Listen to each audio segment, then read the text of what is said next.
my channel, Bluer Than Blue Falcon, aka Matt Podwysocki, aka Lambda Calrissian on the Twitters.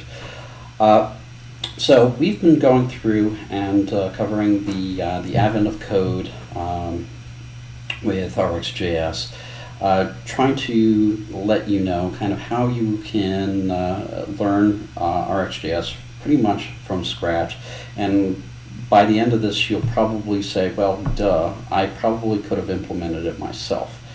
And that's really what I want you to get out of this, is the fact that there's no real special magic other than, you know, the years of hard work that we obviously put into it. But the ideas behind a lot of what we're doing will hopefully resonate with you, and show you how easily that you too can contribute to Rx. So let's go over what we've been doing so far by looking at our advent calendar so far. So once again, the first day, really not much new other than creating an observable, and then the schedulers in day 2. We'll just go down here.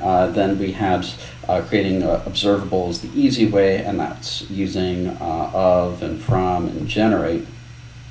Then after that, we went to the delayed and polling operations. So anytime you want to do some sort of intervals, frames per second for a game loop, polling for data, whatever you want to do, that's nice and easy to do. Then the next piece was more of the conversion to observables, and that's more along the lines of from array, observable, promise, iterable, you name it. And then we started talking about the basic composition, the idea of how we have introduced as part of our Rx a way of doing composition through a thing called pipe, and how it was originally called lettables, and how everyone was confused and nobody was happy about those particular situations there. But like I said, it's gotten better over time. Are there things that could be better about it, discoverability and so forth? Sure. But it's things that it gives are way far and above what it takes away from you. The next we covered some of the very basic mapping and filtering operators, so that you understand what a map and a filter is. Because if you understand JavaScript arrays, so if I MDN JavaScript array, pretty much everything that's on the prototype that is non-destructive can be found usually on RxJS. Some of those are things like includes, flat map, find indexed, filter, every, and so forth. But what you won't find are like I said, the destructive things like pop, push, copy within, fill, shift, and splice, and a bunch of other things, and unshift, and all of those that we won't necessarily want to implement, because what we're dealing with when we're talking about observables is we're talking about immutable data structures over time. So we then went on to talk about reduce, and how it's an interesting way about folding over data from the left, basically, as you go through the index, and you go and fold and fold and fold over the data, taking the initial value or the previous value and applying it to a new function, applying it to a function, applying it to a function, until you've basically rolled it up into a single value. Not super useful for infinite sequences, but when we're talking more about infinite sequences and state machines, this is absolutely, very, very crucial to have. So we could implement something like a Redux reducer where we have incremental states for every transform that happens. So instead of having to wait till the very end, we get state as it happens. And implementing that, like I said, is not that hard when you just say for item of source, if it has a value, do the accumulator with the current item. Otherwise, the current item is the accumulator, and go through and do the things that you need to do. So once again, it's a very important operator, especially when we start to talk about Redux and observables and how they interoperate with one another. So then we started off with kind of some of the other things I wanted to cover before we started to get more into the Redux style. And there are a few learning hurdles, I would say, that the people need to get over, and that's first off is what is a stream, and then how can I manipulate it. So we have things like start with, so you can, for example, take any stream in particular and add to the beginning of it. So in case you felt the need to go back and add mouse coordinates at 0, you can go ahead and do that through start with. End with, not as useful in terms of its use, because once again you're dealing with finite streams. But what's interesting about most of these operators that we do have are just basically implementations of operators we already have. So I could implement things like start with as concat of args and source. So I can take these two particular streams and concatenate them together. Concatenate obviously meaning that the args is a finite data structure. Easy peasy lemon squeezy. And the same thing with end with is that we have the ability to add after the fact. So once our particular sequences have been exhausted, then we can do end with, which is basically the inverse, and which is to say that source, our source structure, and then taking of with our arguments, which is once again a finite structure, and add the two together. Super simple. So what I really wanted to talk about today then was the idea of subjects. So throughout this history so far, we've been talking about a number of concepts, and some of those concepts are the observable, obviously, which is the infinite data stream that you can subscribe to, and that it can emit 0. It can it can shoot out infinite amounts of data. It can shoot out zero amounts of data. It can shoot out an error. Whatever it is, it can just continuously emit data.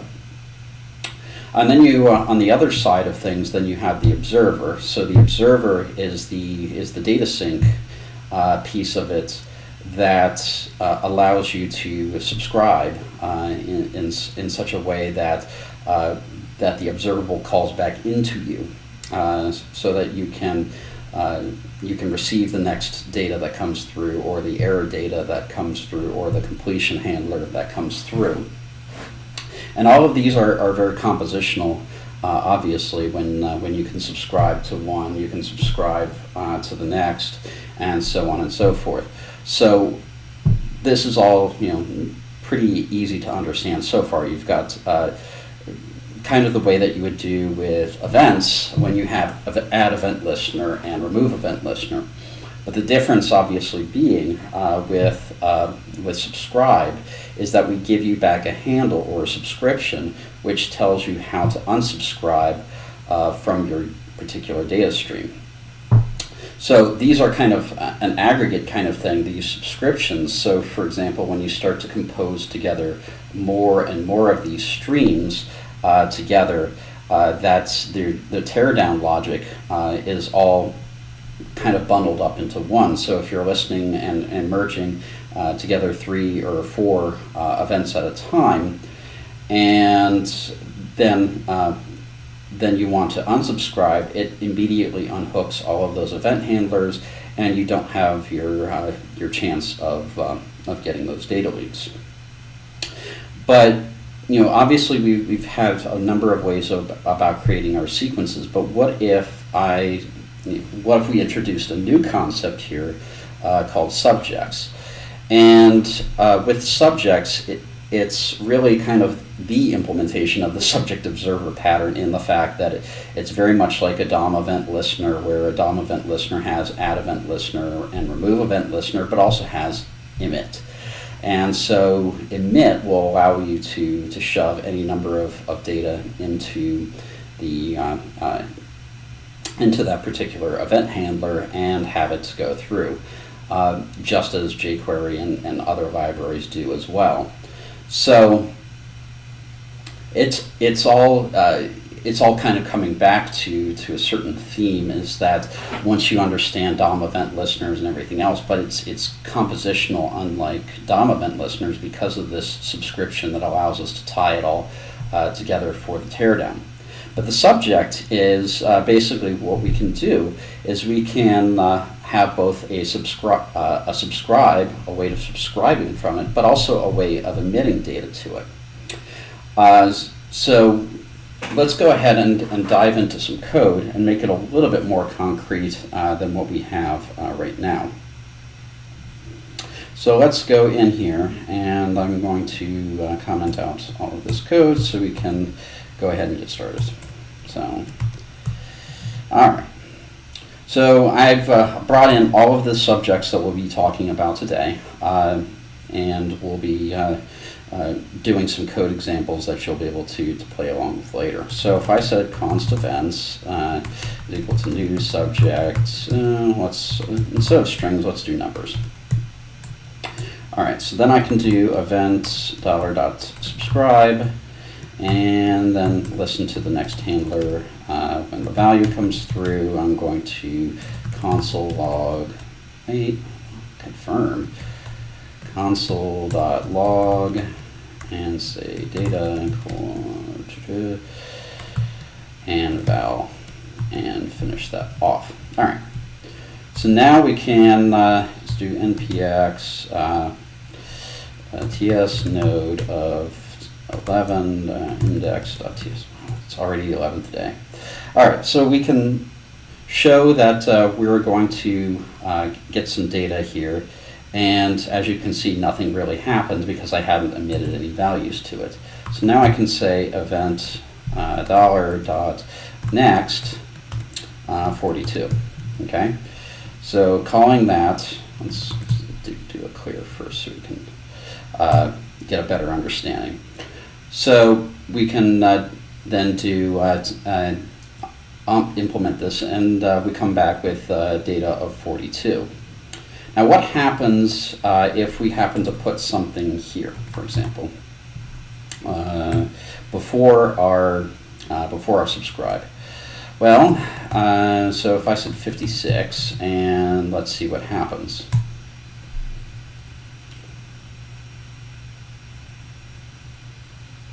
So once again, we only get 42. So that can certainly be a problem if you're expecting that this sort of event emitter that a subject largely is going to retain your state for you indefinitely. That's certainly not the case with a subject. With a subject, you basically, at the time of subscription, you start to listen for data. Anything that's emitted beforehand, before you call subscribe, is completely gone. And what that brings up is a fairly controversial or uncontroversial subject, which a lot of people just love to talk about, which is the difference between hot and cold observables. So with hot and cold observables, of course there are a lot of analogies that people throw out there.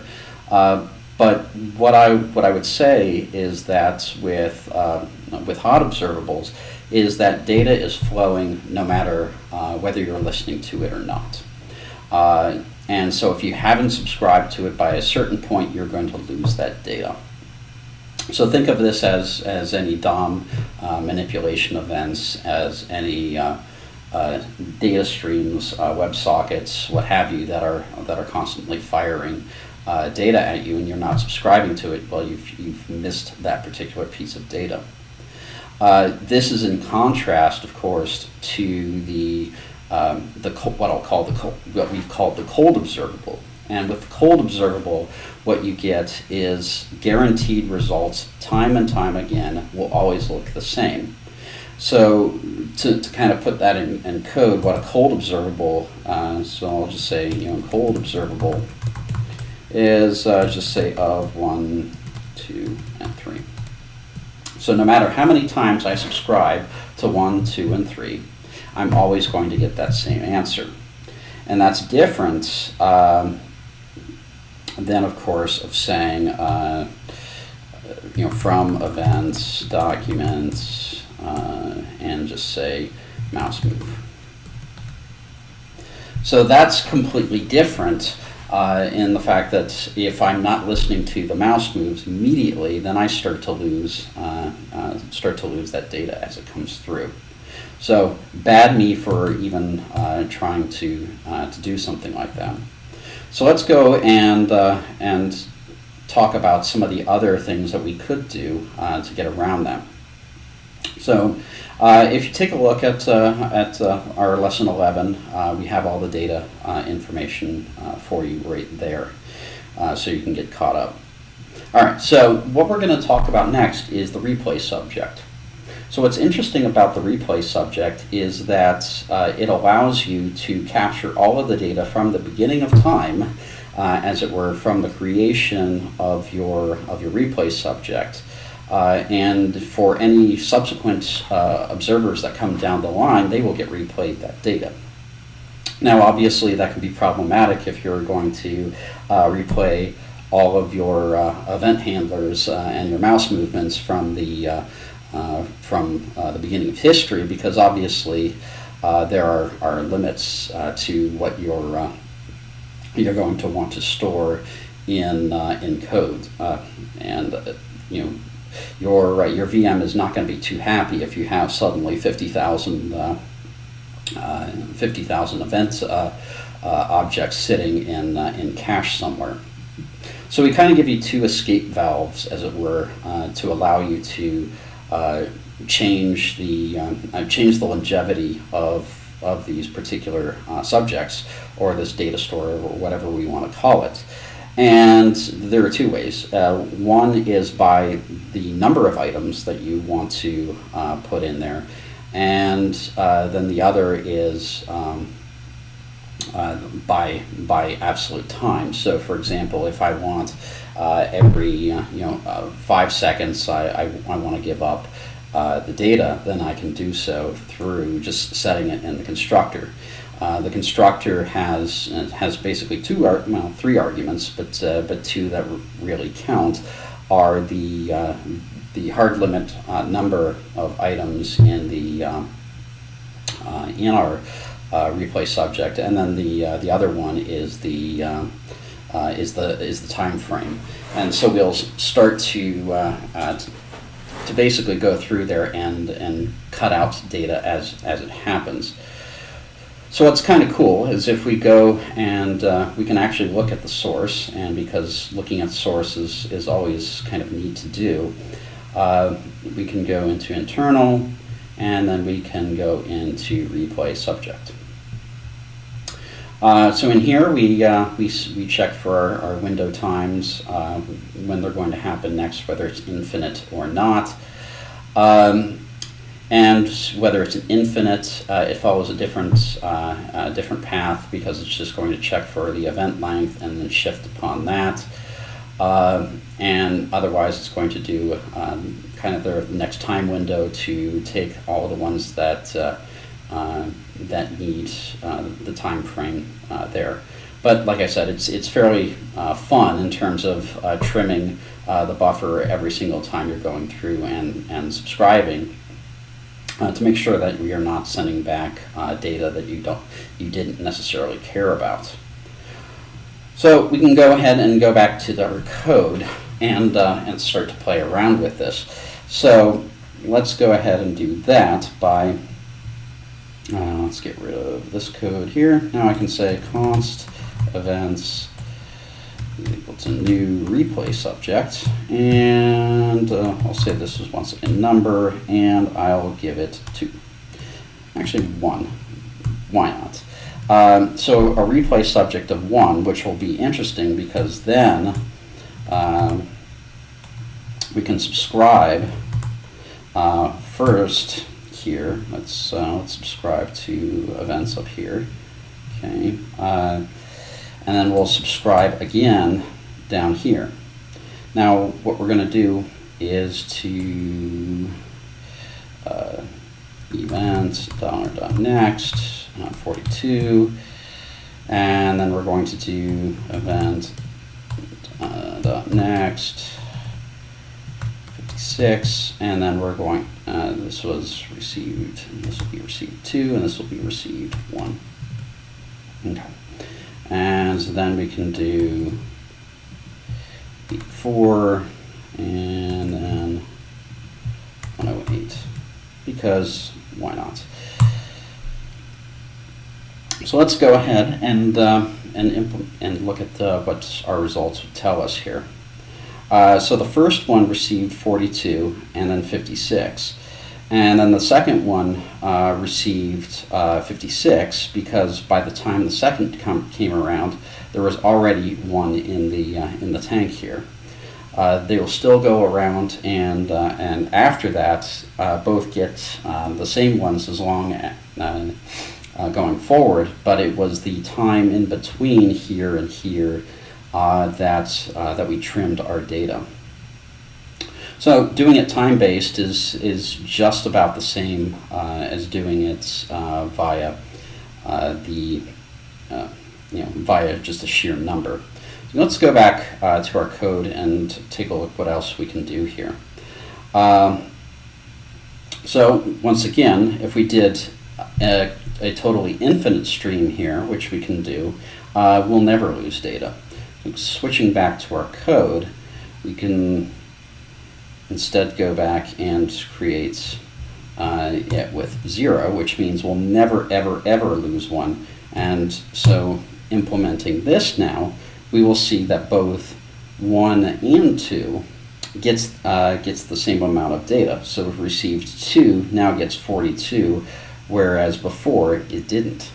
So now we have the ability to go back in time and make sure that every subscriber has caught up to us. Okay, make sense so far? I'm not seeing any activity in the chat log, so I'm assuming that either people's brains exploded or that we're on good footing here.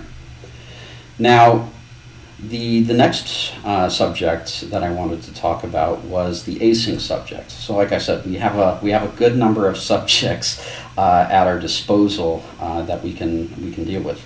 This one in particular is one more for the caching of data scenarios, where you're going to take some sort of async computation, whether it's binding a node callback or something like that, where you're going to, just like a promise, always resolve the data as it comes through, and then not do the computation time and time and time again.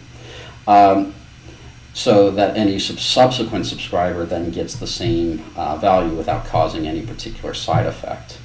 And that's nice, obviously, for network calls and a lot of other things that come down the pike, that you have a consistent answer to give everyone, and this data is cached from here on out. Like I said, it's very analogous to the promises in the JavaScript world. So at least you've got a learning point there. How it kind of differs from the other streams is that in order for it to actually cache a value, you have to call complete explicitly. So you can emit 100, 200, 300 different pieces of data, and they'll overwrite each other, but it's not till you call complete that the value is frozen in time and available for you to look at. So let's go back to the code, and because code makes everything right, so let's clear this out and turn you into an async subject. All right. So an async subject now, if we say events 42 and then subscribe to that, what do you think is going to happen? Well, nothing good as far as I can tell, because that we didn't finalize this particular async subject. So once again, if you don't call complete, nothing will happen on that async subject. So calling that again, when we've set complete, we'll now get our 42 to come back. That's cool. But what's also interesting is that, like I said, is you can keep giving it different data, 56, 78, what have you, and it doesn't actually become finalized until you finally hit complete, and it's the last value basically that comes in and wins. There are some caveats obviously that we would want to talk about here in terms of these computations from async subjects are not retriable in the same sense of calling retry or anything else, because it will always come back with that error, because not only is the next value cached, but also the error in completion is also cached as well. So they're not resumable, restartable, what have you. So we'll talk about ways about getting around those particulars. But needless to say, it's got some thorns on it if you're just looking for something easy and quick, and you don't necessarily care about retry, then async subject is definitely for you. Now, kind of wrapping things up, let's go to the last one, which is probably the one that's a lot of people will be using the most, especially when we start to think about state machines and Redux clones, is that we will be talking about a behavior subject. So in the parlance of functional reactive programming, just to kind of give you the name where behavior comes from, is that we have behaviors and events. With behaviors, we have a discrete value in time that we can always take a look at that value. And you contrast that with events, and events do not have a notion of a current time, of a current value. In fact, it's just a flowing piece of data that goes through. So kind of behaviors versus events, that's kind of where some of the name behavior really came from in those parlance. So what it starts off with is a current value. And that current value could be whatever we want it to be. And what's also interesting about that is that we can peek in and take a look at its current value. So this is very unusual in comparison to a lot of the other pieces that we've been dealing with here. So let's go and subscribe up here, and give this instead a behavior subject, and its initial value will be, let's make it 12. So what will happen then is that it will immediately fire for the subscriber that comes in with our initial data of 12. So think of this in shopping cart parlance and anything else that has this notion of a current value and that you reduce or aggregate over time. So you start off with your state machine here, and then you next into it to aggregate it over time, to wind it up over time. But like I said, is we have this window here that we can say current value, and we'll say that this is equal to event dollar get value. Okay, so then we will paste this in a number of places just to show you that we can in fact peek in different places. So let's go ahead and run this and take a look. And sure enough, what we'll see is that we got not only our current value, but we received current value received, and kind of interspersing the two there. Really kind of cool is that you get this way of looking into it that you don't necessarily get anywhere else.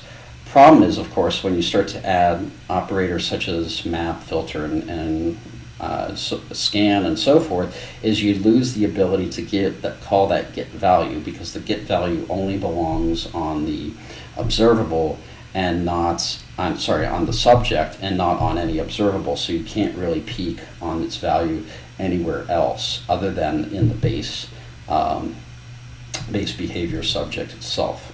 So, kind of its own little quirk, but it's very, very interesting.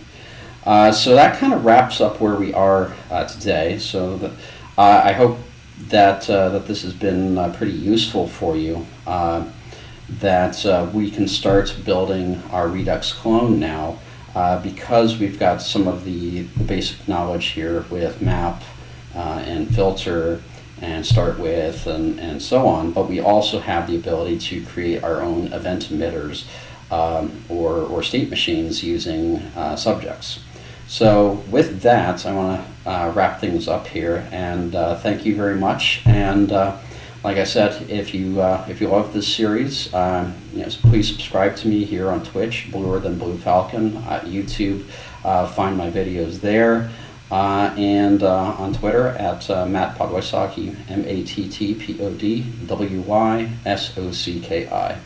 So till then, thank you all, and see you next time. Bye-bye.